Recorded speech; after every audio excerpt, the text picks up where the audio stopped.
आशा करता हूँ आप सब बहुत अच्छे होंगे। मेरा नाम है सिद्धांत अग्निहोत्री। स्टडी ग्लोस पे आपका बहुत बहुत स्वागत है। हो गया आईपीएफ ज्वाइन, बढ़िया है, सही है। जो आपको दिख रहा है Indo Pacific economic forum framework, इसको ज्वाइन कर लिया है Fumio किशिडा, Joe Biden, Narendra Modi. बड़ा कदम है भारत का, भारत ने ज्वाइन किया। आरसीईपी से भारत बाहर था क्योंकि भारत ने ये, मोदी जी ने स्टेटमेंट दिया था कि मेरी अंतरात्मा नहीं कह रही कि हम इसको ज्वाइन करें, और वो बहुत अच्छा डिसीजन था क्योंकि उसमें चाइना को बहुत बड़ा एक्सेस मिल जाता, वो सारी चीज़ें यही डंप करता, वो अच्छा कदम था। लेकिन आईपीईएफ को ज्वाइन किया है। बहुत सारे लोगों का कहना है कि अमेरिका की एक स्ट्रैटेजी है। भाई देखो, ये अमेरिका वैसे तो कह रहा है कि चाइना को काउंटर करेंगे, लेकिन चाइना को काउंटर करने के लिए कल जो नेविगेशन सिस्टम बनाया है, जिस पर मैंने कल लेक्चर लिया था, ठीक है, वो बहुत बढ़िया है। लेकिन ये है, ये अच्छा है, ये अच्छा कदम है, ऐसा नहीं है। देखिए, भारत ने बहुत अच्छे से बैलेंस किया है। भारत को भी पता है कि इतना कोई खास फायदा मिलेगा नहीं, बट स्टिल इन्होंने काफ़ी अच्छे से बैलेंस किया है। भाई अमेरिका के साथ भी है, अमेरिका ने आईपीएफ हमको दिया, हमने लिया, खत्म बात। उधर दिक्कत हो सकती थी, जैसे अमेरिका बाकी देशों के साथ व्यवहार कर रहा है, स्पेशली पाकिस्तान के साथ। खैर, पाकिस्तान के साथ यही है ना कि जिस तरीके से वो रशिया के साथ खड़ा हुआ, तो अमेरिका के प्रेशर में बहुत सारे इंस्टीट्यूशंस ने पाकिस्तान को मदद देना बंद कर दिया। अब भारत के ऊपर भी कहीं ना कहीं थोड़ा बहुत खतरा मंडरा रहा था, लेकिन वही है कि भारत अपनी फॉरेन पॉलिसी बहुत अच्छे से बैलेंस कर ली, खत्म, कि हमने अमेरिका की भी बात मान ली और रशिया तो यही साथ में। तो अगर हम आईपीईएफ की बात करें तो इसमें काफी बातें बोली गई हैं। इंडो पैसिफिक इकोनॉमिक फ्रेमवर्क, जिसमें अभी तक 12 कंट्रीज थी, 12 देश थे, और अब एक भारत आ गया, तो अब 13 देश हो गए हैं, है ना। चाइना को इससे बाहर रखा गया है, चाइना इसमें नहीं है, ताइवान भी इसमें नहीं है। हालांकि ताइवान, अमेरिका ने बोला कि हम 1 to 1 बैठ के वड़ा पाव खाते हुए बात करेंगे, समोसा मोसा चाय खाते हुए, मोमोज खाते हुए, टेंशन ना लो, लेके आएंगे तुमको। अब कब लेके आएंगे ये नहीं पता।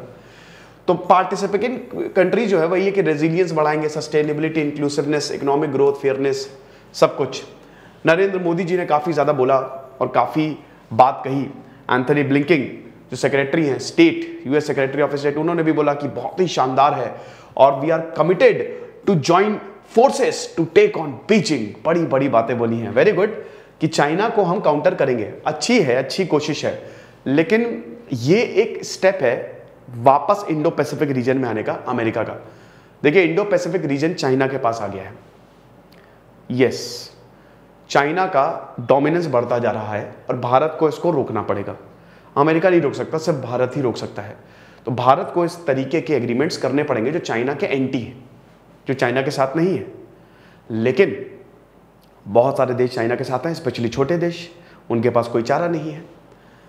देखेंगे। फिलहाल आप ये देखिए, पहले तो पॉलिटी का हमारा शानदार कोर्स लॉन्च हो गया है भाई। 1 जून से क्लासेस शुरू होंगी। एनसीईआरटी कूपन कोड यूज करिएगा, आपको एक्स्ट्रा 25% ऑफ मिलेगा, मजा आ जाएगी। कंबाइंड एनसीईआरटी लीजिएगा, हिस्ट्री, पॉलिटी, इकोनॉमी, ज्योग्राफी की, ये 4 एनसीईआरटी, कंबाइंड एनसीईआरटी खरीदिएगा, क्योंकि जैसे जैसे एनसीईआरटी अपडेट होंगी ना, वैसे वैसे प्राइजेस बढ़ेंगे। और ये सारे कोर्सेज है, यूपीएससी का जो बेटा कोर्स ले लो तो मजा ही आ जाए। इतने सस्ते में हमने कोर्स निकाला है, सब लाइव क्लासेस चल रही है, आंसर राइटिंग सेशन शुरू होने वाले हैं, तो फटाक से अवेल करो भाई। ये सारे देश हैं, आप देख सकते हैं, आराम से उसको पॉज करके देख लीजिएगा। इन सब ने ज्वाइन किया, बहुत सारे देशों ने ज्वाइन भी नहीं किया, थोड़ा इससे दूरी रहे। अब क्यों है? क्योंकि इंडो पैसिफिक भाई 40% जीडीपी का यही है, पूरी दुनिया की 40% जितने देश अभी आईपीईएफ में है, उस हिसाब से बड़ा इंपॉर्टेंट हो जाता है। Manufacturing, economic activity, global trade, investment, ये सब प्रधानमंत्री मोदी जी ने बोला है कि मैन्युफैक्चरिंग अच्छी होगी, अब economic interest, investment, global trade बढ़ेगा। हिस्ट्री जो है वो देखेगी कि भारत जो है वो बहुत बड़ा सेंटर ट्रेड के मामले में रहा है। हमने एक जगह से दूसरी जगह ट्रेड किया है।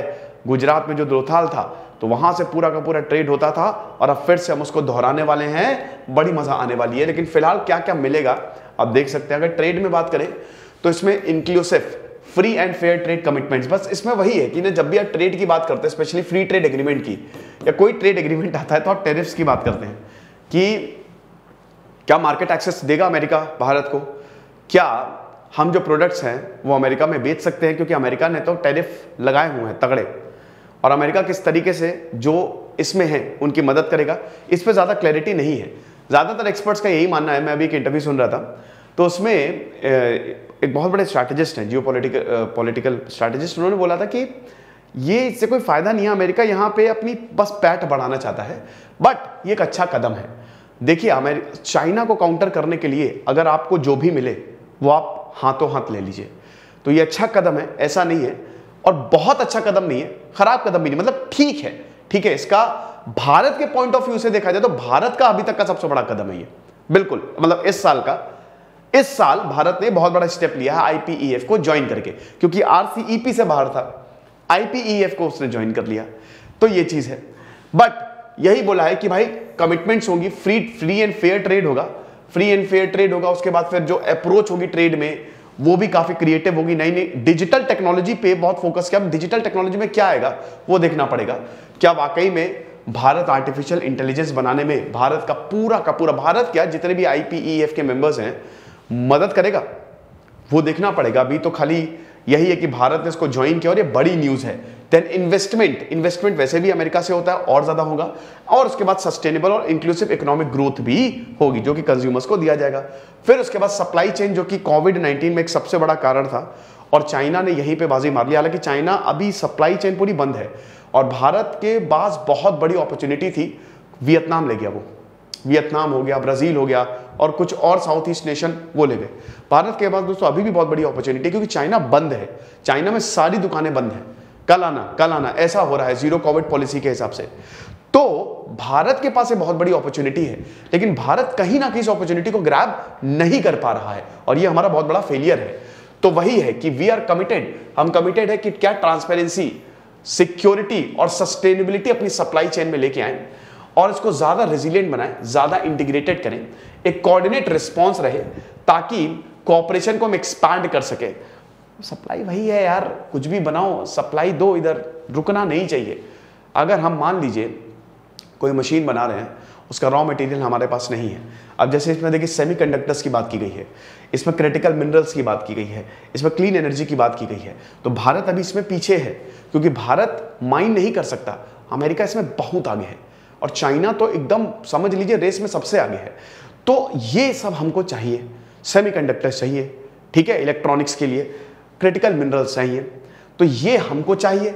और अगर आप अमेरिका हमको सप्लाई, अमेरिका ही है इसमें मेन, अमेरिका अगर सप्लाई कर देता है तो वेल एंड गुड है, तो हमारी इकोनॉमी बहुत अच्छे से आगे बढ़ेगी क्योंकि फिर हम जॉब भी दे पाएंगे और टेक्नोलॉजिकल लेवल पे बहुत ज्यादा। तो डिजिटल टेक्नोलॉजी से यही मतलब था कि ये सारा एक्सेस जो है वो अमेरिका देगा। उसके बाद फिर क्लीन एनर्जी जो कि बहुत ही ज्यादा इंपॉर्टेंट है। भैया भारत ने अभी इस बार जो ये क्लाइमेट कॉप मीटिंग हुई थी तो उसमें भारत ने ये वो 5 इंपॉर्टेंट था कि भारत कार्बन न्यूट्रल हो जाएगा, 5 कमिटमेंट्स किए थे नरेंद्र मोदी ने, तो उसको निभाने के लिए भी तो आपको क्लीन एनर्जी की चाहिए ना। तो यहाँ पे जो वर्कर्स हैं, पीपल्स हैं, उन सबके एफर्ट को हम सपोर्ट करेंगे और एक्सेलरेट करेंगे जो भी डेवलपमेंट हो रहा है क्लीन एनर्जी टेक्नोलॉजीज को बनाने में, बाकी डीकार्बोनाइज करेंगे। कार्बन एमिशन में भारत, चाइना, अमेरिका और चाइना सबसे आगे, फिर भारत भी है। तो पॉपुलेशन बढ़ती जा रही है और पोल्यूशन भी बढ़ता जा रहा है। P for population, P for pollution, दोनों ही बहुत तेजी से बढ़ते जा रहे हैं। और अब तो आप देख ही सकते हो कि टॉप पे हमारे ही शहर रहते हैं जो सबसे ज्यादा पोल्यूटेड है, ठीक है। तो ये एक क्राइसिस है, लेकिन इससे हम निपटेंगे।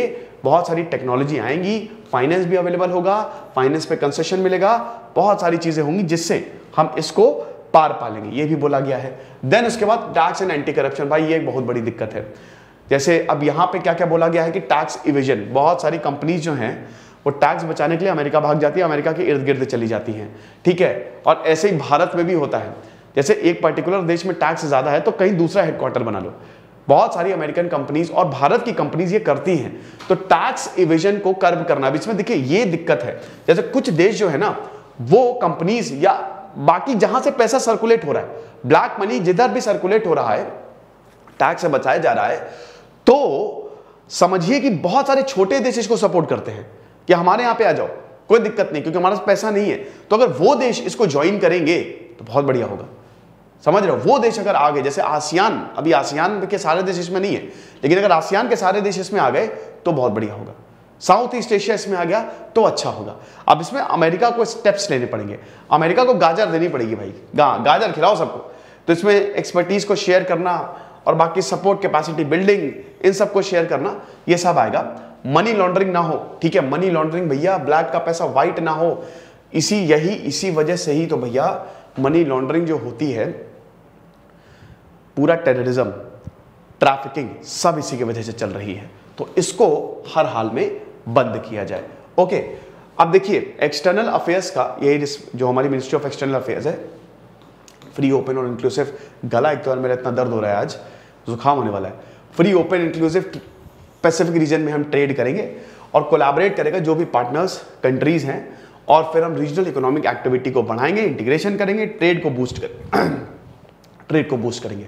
तो ये सारी चीजें हैं, IPEF भारत ने ज्वाइन कर लिया है और ये बहुत बड़ा कदम है भारत का। It's a very very big step. कभी भी कोई ट्रेड ब्लॉक को ज्वाइन करना ये अपने में ही बड़ा स्टेप होता है, लेकिन अमेरिका है तो भारत ने ज्वाइन किया, इससे अमेरिका का भी ट्रस्ट बढ़ेगा भारत पे, और भारत का तो कोई मतलब इसमें फायदा ही है कोई, क्योंकि ऐसी कंडीशन है नहीं भारत कि तुम्हारे मार्केट को हम एक्सेस करेंगे, सारा का सारा हम अपना सामान जो है तुम्हारे मार्केट में डंप कर देंगे।